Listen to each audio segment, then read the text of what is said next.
아침에 나로 주의 인자한 말씀을 듣게 하소서. 성도 여러분 안녕하세요. 월요일입니다. 오늘도 하나님의 평강이 여러분들의 삶의 자리에 가득하기를 간절히 소망합니다. 오늘부터 에스라서 말씀을 다시 큐티하기 시작합니다. 말씀 한 국 봅니다. 에스라서 8장 16절부터 20절까지의 말씀을 봉독해 드립니다. 내가 무리를 아하와로 흐르는 강가에 모으고 거기서 3일 동안 장막에 머물며 백성과 제사장들을 살핀즉 그 중에 레위 자손이 한 사람도 없는지라.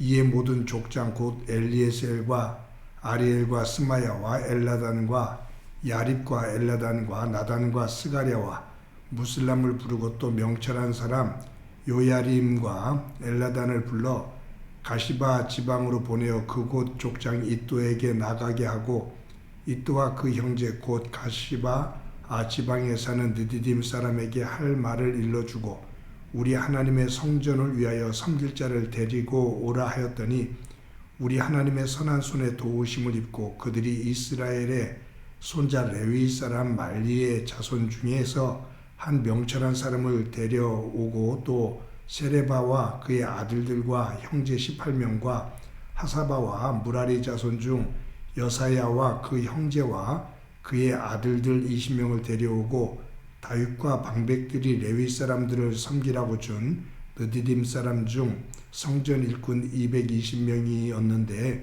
그들은 모두 지명받은 이들이었더라. 아멘.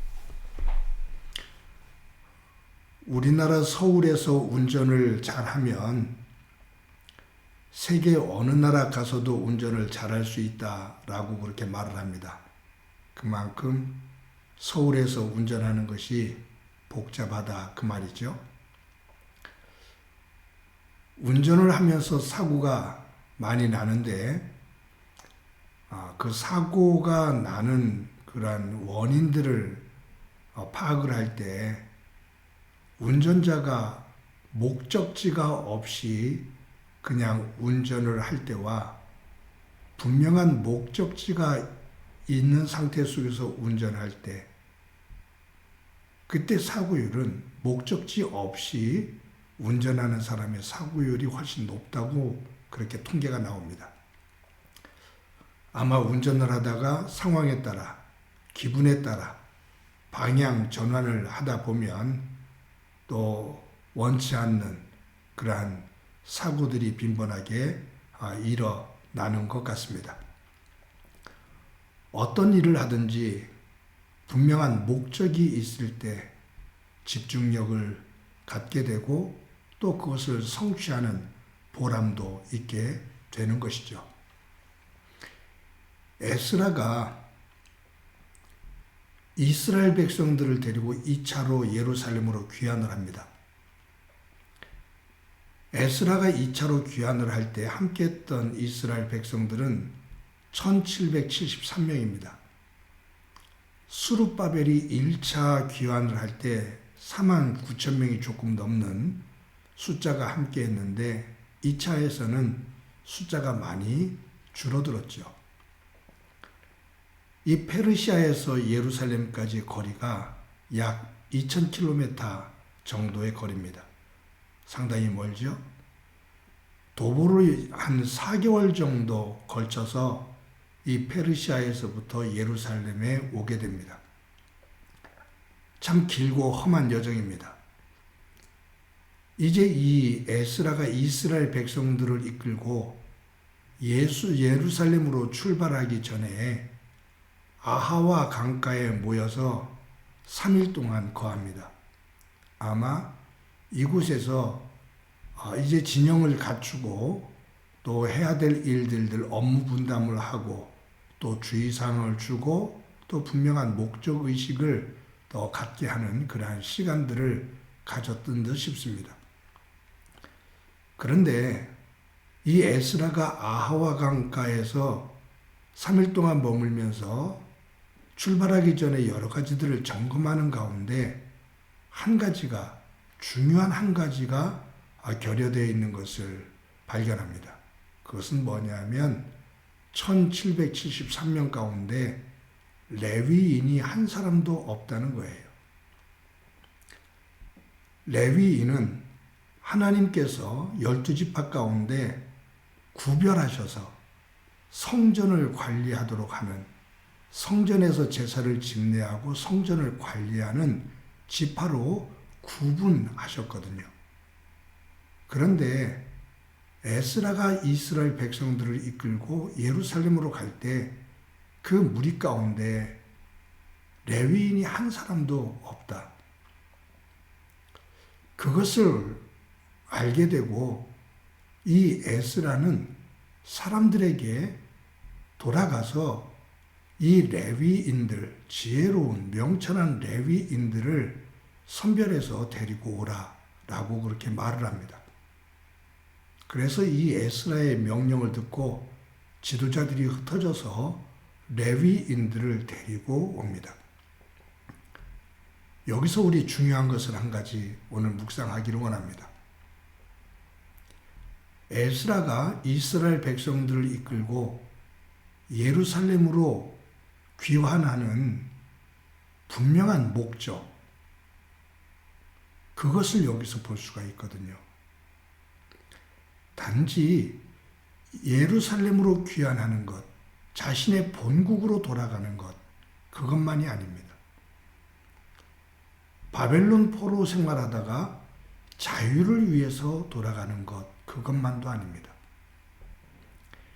에스라가 지금 본국으로 예루살렘으로 귀환하는 궁극적인 목적은 세워진 성전을 중심으로 하나님 앞에 제사를 드리며 그 성전을 중심으로 무너졌던 영성을 회복하는 겁니다. 끊겼던 제사를 회복하는 겁니다. 하나님과의 관계를 제사를 통해서 회복하는 겁니다. 그런데 이것을 위해서 돌아가는데 다른 금과 은 모든 것들은 다 있는데 돌아가서 성전에서 제사를 집례할 레위인이 없는 거예요. 이것을 확인하고 레위인을 모집합니다. 에스라에게 분명한 목적의식이 있는 거죠. 다른 사람들은 그런 목적의식이 없습니다.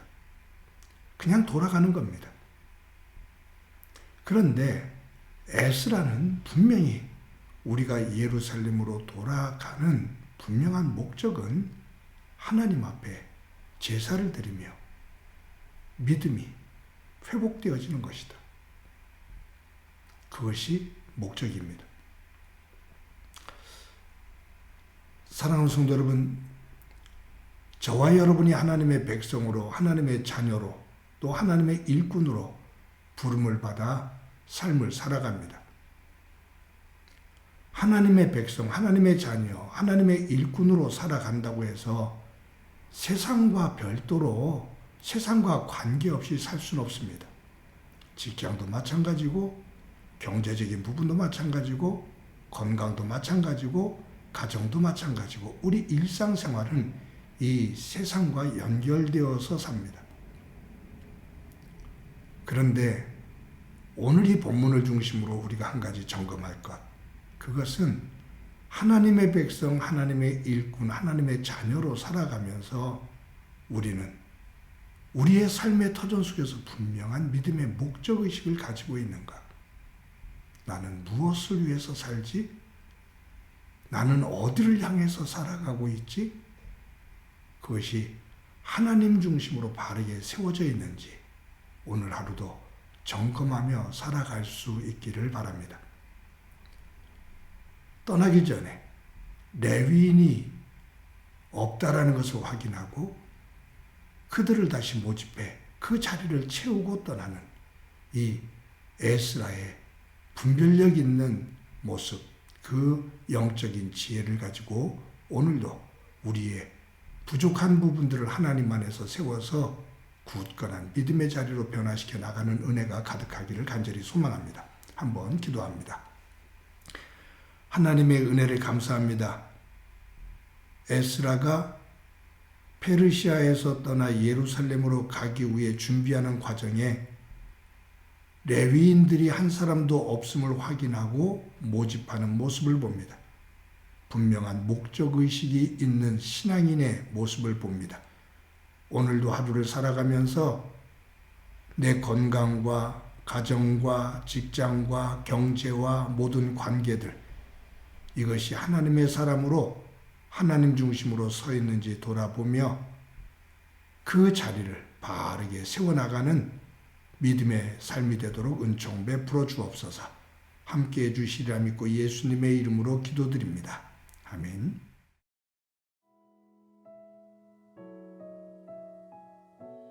주 없이 살 수 없네 죄인의 구주여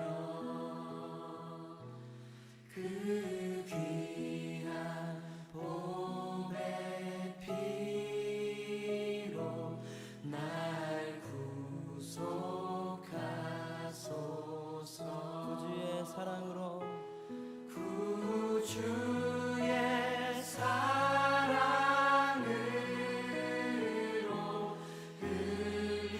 흘리신 보혈이 내 손